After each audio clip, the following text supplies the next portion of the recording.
Khadijah, istri pertama Nabi Muhammad SAW, lahir di Mekah sekitar tahun 555 M. Dia berasal dari keluarga yang terhormat dan kaya.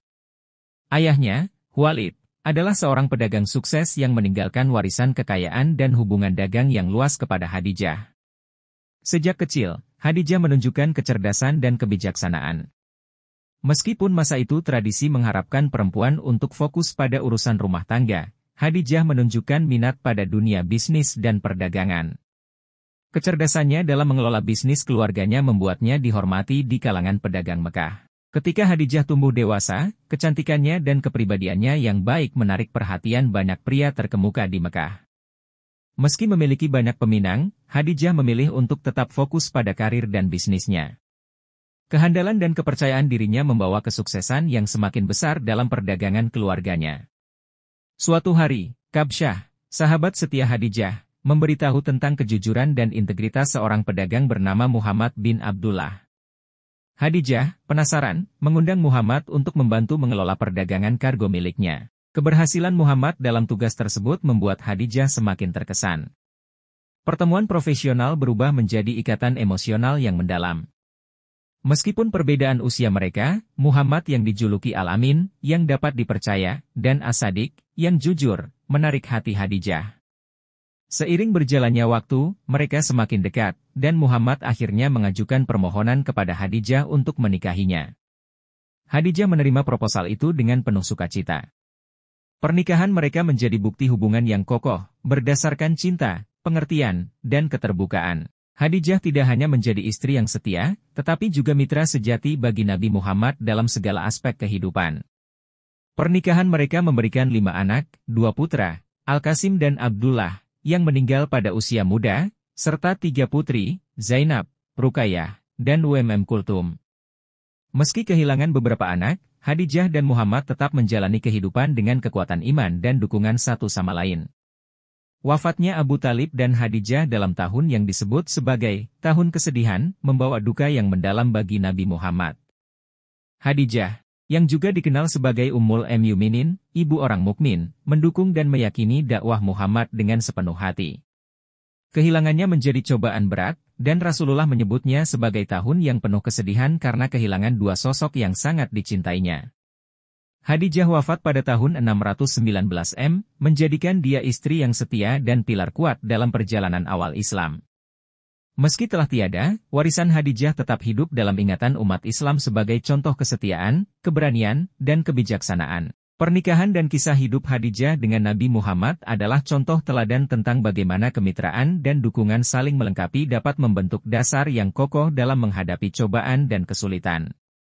Setelah wafatnya Khadijah, Nabi Muhammad menghadapi tantangan dan peristiwa bersejarah yang membentuk dasar ajaran Islam. Meskipun terguncang oleh kehilangannya, keberanian dan tekad Rasulullah tidak pernah luntur. Seiring berjalannya waktu, tantangan dan persekusi terhadap umat Islam semakin meningkat. Nabi Muhammad dan para pengikutnya mengalami berbagai ujian, termasuk boikot dan penganiayaan. Dalam periode ini, Khadijah tetap menjadi sumber inspirasi bagi Rasulullah, mengingatkannya pada keberanian dan kesetiaan istri terdahulunya. Peristiwa Isra, Mi'raj, perjalanan malam ke Sidrat Al-Muntaha, menjadi pengalaman mistis yang mencengangkan bagi Nabi Muhammad. Dalam momen ini, Rasulullah mendapat perintah untuk melaksanakan salat 5 waktu. Ketaatan dan kepasrahan Nabi Muhammad terhadap wahyu Allah menjadi semakin teguh, dan Islam mulai menyebar di Mekah. Pada tahun 620 M, Rasulullah mengalami peristiwa Isra, Mi'raj, perjalanan malam ke Sidrat Al-Muntaha yang menjadi pengalaman mistis yang mencengangkan.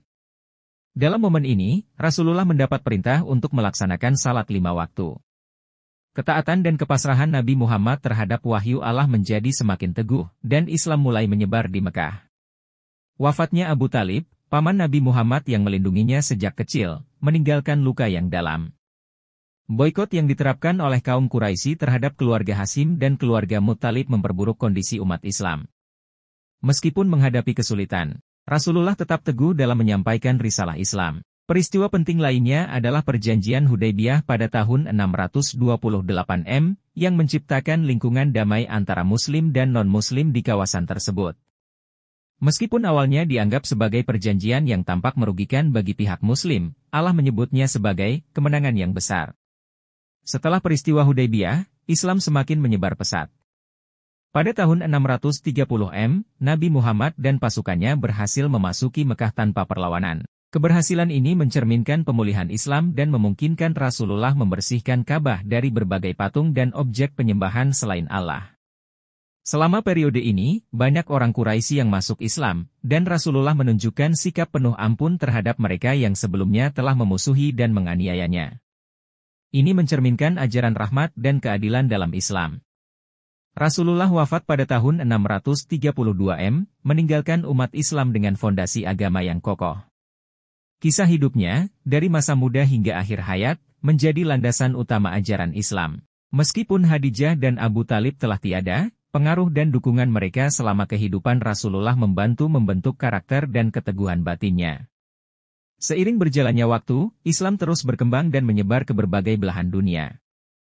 Kisah hidup Nabi Muhammad dan para sahabatnya, termasuk Khadijah, tetap menjadi sumber inspirasi dan pedoman bagi umat Islam hingga saat ini. Pasca wafatnya Nabi Muhammad, kepemimpinan umat Islam dipegang oleh Abu Bakar, yang kemudian menjadi khalifah pertama. Era kepemimpinan Abu Bakar dikenal dengan sebutan Khilafah Rashidah, atau Khalifah yang benar. Di bawah kepemimpinan Abu Bakar, Islam berkembang pesat melalui penaklukan wilayah-wilayah baru. Salah satu peristiwa penting adalah penyebaran Al-Quran sebagai kitab suci Islam yang terakhir. Dengan bimbingan Umar bin Khattab, sahabat dekat Nabi Muhammad yang menjadi khalifah kedua, Al-Quran disusun dalam bentuk buku dan disebarluaskan ke seluruh wilayah Islam. Ketika Abu Bakar wafat, Umar bin Khattab mengambil alih sebagai khalifah. Era kepemimpinan Umar ditandai dengan perluasan wilayah Islam hingga mencakup Persia, Mesir, dan Suriah. Kepemimpinan beliau juga menciptakan kebijakan yang berlandaskan keadilan, termasuk penetapan zakat sebagai kewajiban bagi umat Islam. Setelah wafatnya Umar, Utsman bin Affan menjadi khalifah ketiga.